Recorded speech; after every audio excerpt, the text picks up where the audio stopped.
What's going on, champs? My name is TMA Prezi and I'm back with another video.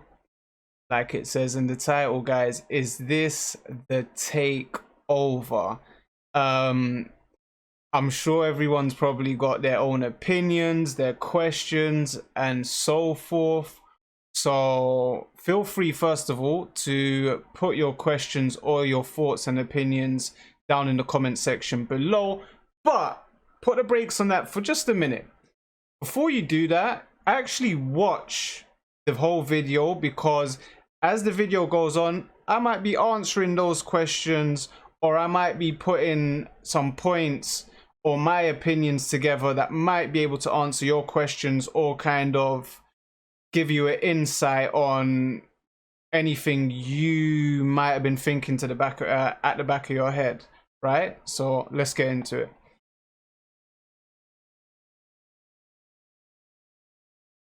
Okay, so in my opinion, I do believe Steel City Interactive could very well have EA Sports on the ropes here, and if not, they most likely will in the near future. I'm gonna pick out a few things and compare them.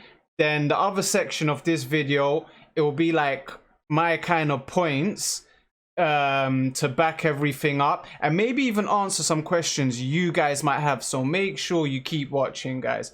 Now, a few of the things that I'm going to bring in comparison of the companies, right, just in general to begin with, will be Steel City Interactive actually been keeping their consumers and their community up to date and step by step, or for every step of the way throughout making their game Esports Boxing Club, right?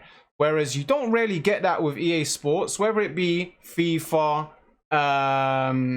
UFC, you don't really get kept in the loop on a step-by-step basis. It's either, hey, here's the release date, or here's the early access date, and that's it. Even when it comes to patches, like half the time we don't even know when we're getting patches, maybe days before, or at best, if we're very lucky, and every now and then, once in a blue moon, maybe a week before, but they just drop patches on, put patches on us at random. Okay.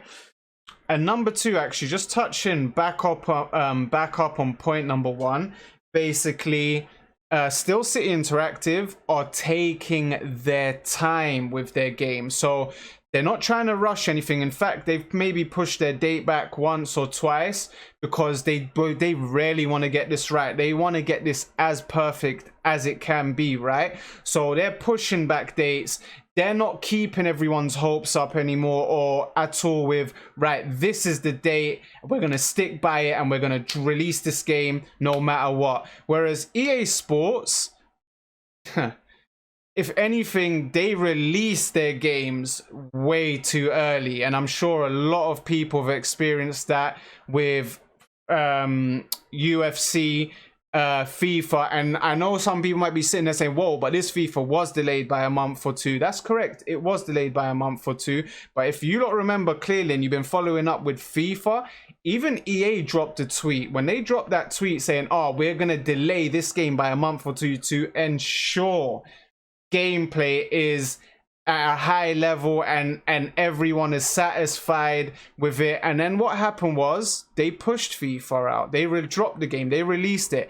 And what happened within 2 months of FIFA? They literally released, I can't remember how many pages that patch was, but it was over 8, 9, 10, 11, maybe 12 pages of patches. The pages were so long enough, so many of them and so long, it felt like it was patches to create a game. It was like everything you needed to create a game was in those patches. It was like, okay, so what did they not patch? Because it felt like every single part of FIFA 21 was patched in those first few months. So for EA to kind of delay a game and then release it and then patch nearly everything in the game didn't make sense, right? Whereas Steel City Interactive are actually taking their time.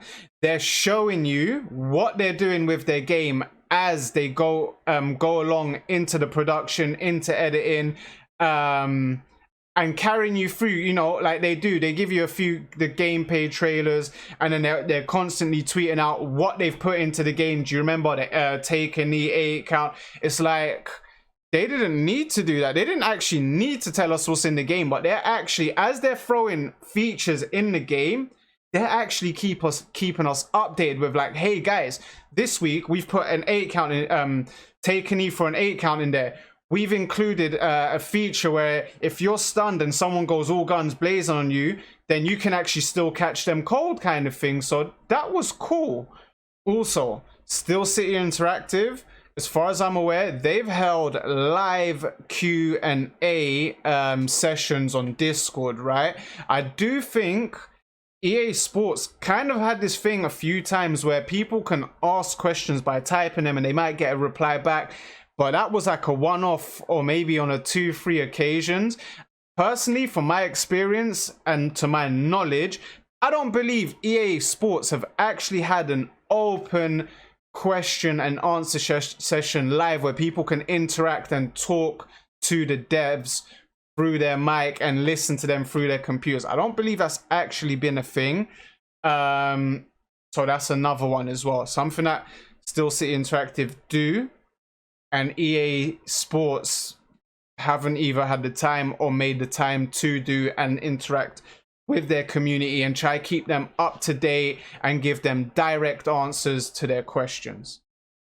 Also, adding to that, Steel City Interactive, or the devs and people involved with Esports Boxing Club, actually do interact and answer any questions on a daily basis, like on a daily basis without fail in their Discord. You don't get that with EA Sports. Sometimes you have to wait a day, sometimes you have to wait a few days, sometimes you don't even get a reply back if you try to ask questions on their Discord. Like, yeah, you might get an answer from other community members, people that are consumers, but direct answers from the devs or people that are within their organization on a daily basis doesn't actually happen. With that being said, Steel City Interactive actually ask you, what would you like in this game? What would you like to see? What would you like to have implemented in this game? And they actually take on feedback and ideas from the community and have shown that they implement them in the game. Like, hey, we're willing to try these things, let us know and we'll try put them in there. And they have been doing that. With EA Sports, that's not even really a thing to my knowledge. Like, they will put their things in the game, they will put their ideas or what they're told to do or put into a game, and then ask you, what do you think about this? What's your feedback on this and what's your feedback on that? And like 80% of the time, they don't really take your feedback. They don't implement your ideas in their games. And the other 20%, it's like they might take it on board and change something you've asked them to change or given them an idea about, but then take a whole left turn with it. It's like, if someone will tell you something's not quite right here, or something's, you know, needs changing with this aspect with the mechanics, like they might change it, but then they'll change it to something completely different that has nothing to do with what you or the community have actually asked them to implement. So they've like, just again, one step forward, 2 steps back kind of thing. But that is what it is. Right, so now I'm going to highlight some points and kind of like put some questions out there and kind of answer them, because you might have some questions that, well, hey, you didn't talk about this, you didn't mention that, and things like that. So I'm going to highlight some points and put them out there, right? I do personally believe Steel City Interactive could take over the like esports gaming and sports gaming scene, especially with what they're aiming for here. The gameplay, the realism, And like some guys might be sitting there, well, no, but EA are a multi-billion-dollar company kind of thing. Yeah, you're right there. But everyone started somewhere, right? And it gets to the point where EA's games have kind of gone downhill with the gameplay aspect, with the whole realism. It's been so focused on like microtransactions. I don't know, like, can I say graphics? Even, you know, some of the graphics can be arcadey, but yeah, FIFA has got the graphics. Hats off to them for that, right? But gameplay, the gameplay is like, for FIFA, it's really been a hit and miss since what, FIFA 16, 17, 18. If I remember correct, 19 was a flick cross goal. 20 was just weird with, you know, the way the game can just sway one way to another, and 21, let's not even talk about that. Let's just put that one, park that one completely aside. Then you've got UFC 3. UFC 1 and 2. I didn't play much of 1. 2 played a bit of it, so this is not it. UFC 3, they tried to do more of a simulator thing, but again, there was a lot of bugs in that one. There was like, you know, the way you can play the game is make it less enjoyable for everyone else, with things that you can spam, exploit, etc. Then going on to UFC 4 was like a complete backstep from 3. UFC 3, they tried to do the simulation thing. They tried to make it a bit realistic with the combos, movement, and stuff like that. Ish, right? Ish. But then you've got UFC 4, which turned into a complete arcade game. Like, they steered completely away from realism, went to arcade-ish, and made it towards more of a casual thing, if that makes sense. Like, the skill gap it takes in UFC 4 to actually get to the top 100, it's like that. You can get away with spamming elbows and knees. You can clinch spam your way up there. You can spam submissions to get up there. It's crazy. Like, you would think someone with a high level striking can get smashed by someone just spamming elbows and knees. Yes, you can. Or spinning back fists or spinning elbows and things like that. It's crazy. With that being said, also even going back, let's forget the mechanics. Let's just forget the mechanics. The buttons, right? This even shows you what everyone starts with on UFC 4. Everyone's like clinch the clinch buttons. There's something called simplified, which taken a whole back step, because in UFC 3 everyone had the default clinching, right? Which was, you know, you had to transition a certain way with your analog. Transition right makes you do something else. But then they actually added a simplified clinch button layout, which was like, whoa, this is for casuals. It was made for casuals, and everyone by default who loads up UFC 4 starts with that. It was like, that just showed you, that in its own was a story to tell you this game is made for a casual play, and the skill gap that you need to actually play this game to a high level is very, very tiny. So that's my thoughts so far on like gameplay mechanics and where EA has been going in the direction with their games, from like meant to be realistic, esports, competitive, high skill gap levels and gameplay, and, you know, a bit of graphics in that section there. And again, they have clearly gone more to the casual side more than a, you know, a high level skill gap esports side kind of thing. And UFC 4, their latest fighting game, clearly is an arcadey game. Even the graphics itself seems a bit, I know it was people might be sitting there saying, but it's PlayStation 4, it's not the new gen. I do understand that, but they could have delayed things, because before they even released UFC 4, PS5, Xbox Series X, S was all announced. So if they wanted to, they could have held back. They could have enhanced things. And yeah, they did add this like FPS boost thing that doesn't change anything with the graphics anyway. Now, people that might be sitting there and thinking, oh, well, no, Still City Interactive are tiny and they're not going to get anywhere anytime soon. I mean, I agree they are tiny. But to say that they're not going to get anywhere soon, look where they've been, where they've gone, and what they've already achieved. So people might be sitting there saying, "Oh, well, EA Sports has all the licensing to everything, to fighters, to football players, to associations." That might be true. That might be true.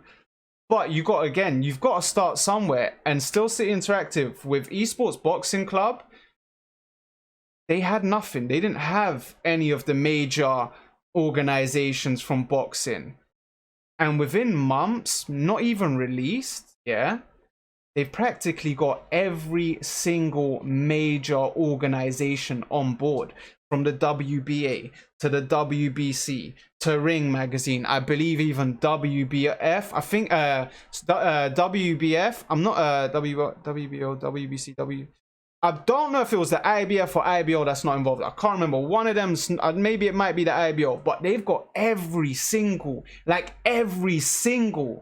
major organization involved. So for people to think, oh, but they can't do that for football and things like that, how do you know? All it takes is for them to be successful with this game, keep on top of the project, because they've already got majority of the UFC, EA Sports UFC communities in their Discord already asking them, can you please do what you're doing with a UFC game? Can you start making a UFC game, please? That might be the case when people are done with FIFA, and you know, a lot of people kind of have fallen off FIFA. That could be the next project, right? Guys, we've been so successful. We've made a ton of money from Esports Boxing Club.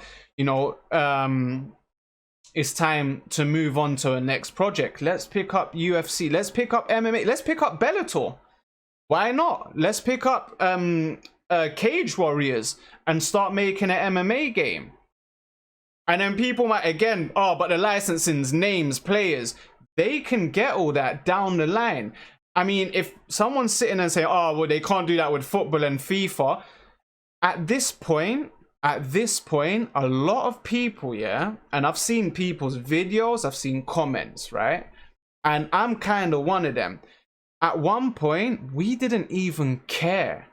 We didn't even care who were boxers or what players or what characters were even in the game. We didn't care if it was Mike Tyson or Tyke Mython or Evander Holyfield or Evander Holyfield or like Mickey Mouse. As long as the gameplay was spot on, we would have had Tom versus Jerry. It wouldn't have made a difference. So if it was Ronaldo or Donald, right, as long as he played, if Donald played like Ronaldo and moved like Ronaldo and looked a bit like Ronaldo, we would have been happy with Donald. We would have been happy with him. And I'm sure a lot of people if they can nail the gameplay, all these other doors open up anyway. They will get the sponsors. They will get the licenses. Because like we said time and time again, you got to start somewhere for doors to open for all these people that wanted to get involved. Like, let's not forget, Esports Boxing Club, and I remember this vividly because I remember watching when Ryan Rhodes was talking on IFL TV maybe over a year and a half ago about a boxing game, and it was ESBC that he was talking about. If I remember correct, ESBC only started with the first 5 fighters off the top of my head, or 4 fighters, was Ryan Rhodes, Johnny Nelson, Conor Benn, Arturo Gatti, and Kid Galahad, if I remember correct.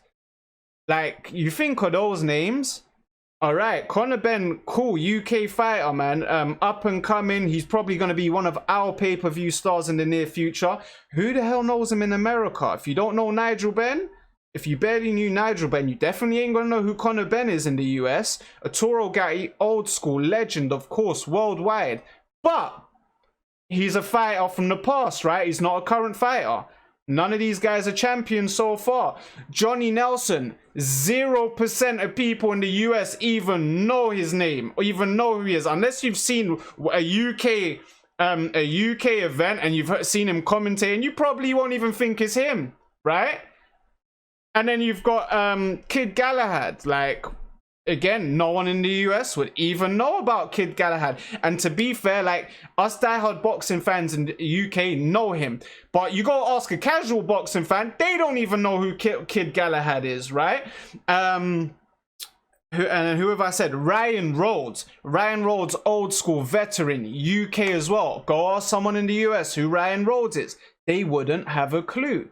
And we was prepared, you know, to invest in this game, you know, all in on playing this game, and you know, whether that's content creating or just taking it like to a next level, you know, moving off of UFC into a boxing game, ranked and things like that, online grinding. We was prepared to do that before all these guys were announced, and look where they are at now. They've got the pound for pound best fighters in the world. They've got your Canelo Alvarez, your Bud Crawford, Lomachenko, Usyk, like everyone you can think of is so far in this game. And then they've got your legends, Muhammad Ali, Joe Frazier, I don't know if George Foreman's actually announced yet. I don't know if he's in there, beg your pardon. But like everyone, man, everyone's literally in this game. And I hope they get Andre SOG Ward in there as well. And Errol Spence, hopefully, fingers crossed, man. Listen, they got Canelo in there, like the face of boxing, and tell me you don't know him. If you're in the US, Mexico, UK, tell me you ain't heard of Canelo. Like, yes, you have, and he is carrying boxing on his shoulders today, since, you know, Floyd Money Mayweather is happily retired.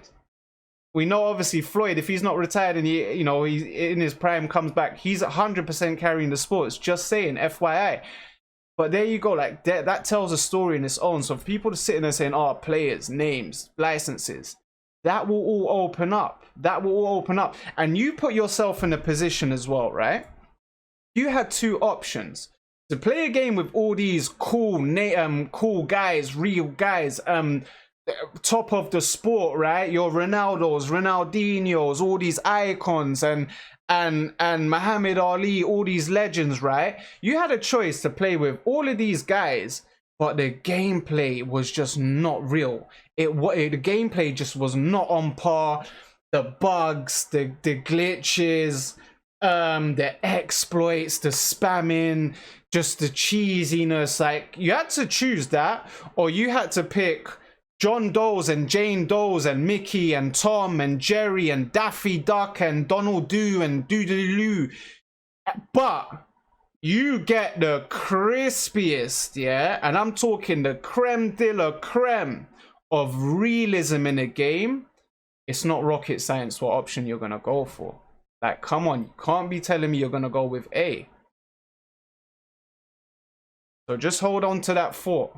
So again, I do believe as long as ESBC and Steel City Interactive stick by their mottos, right?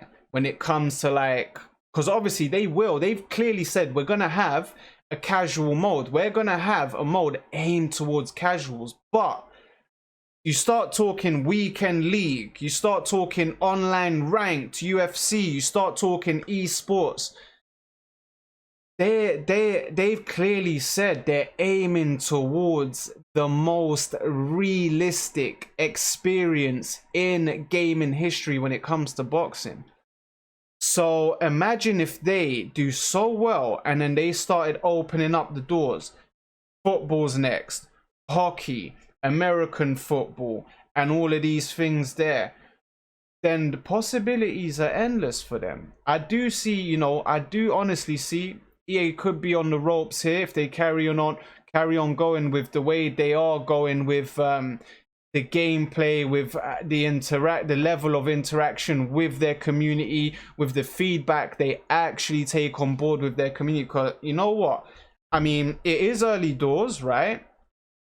It is early doors. Anything can change in the future, whether that be, you know, EA listening or switching up their mottos and games and ideas and implementing them. And the same goes with Still City. Maybe they don't start listening. Maybe, you never know. But right now, how do you go against that? Like, they're clearly showing you that they are trying to tailor this as much as possible to the community and for the community. So yes, they will have microtransactions. They've clearly announced that. But with their microtransactions, as far as to my knowledge and I'm aware of, you know what you're getting. You know what you're getting. When it comes to opening packs, etc., you don't actually know what you're getting. So, Still City Interactive or EA? Hey guys, I hope you enjoyed the video. Those were my points and my thoughts on EA and Still City Interactive and the future between both organizations and companies. Let me know your thoughts in the comment section below. I hope you enjoyed the video. If you did, don't forget to leave a like and turn on that little bell thing in the top right or bottom right of your screen. Take care and enjoy the rest of your day, champs.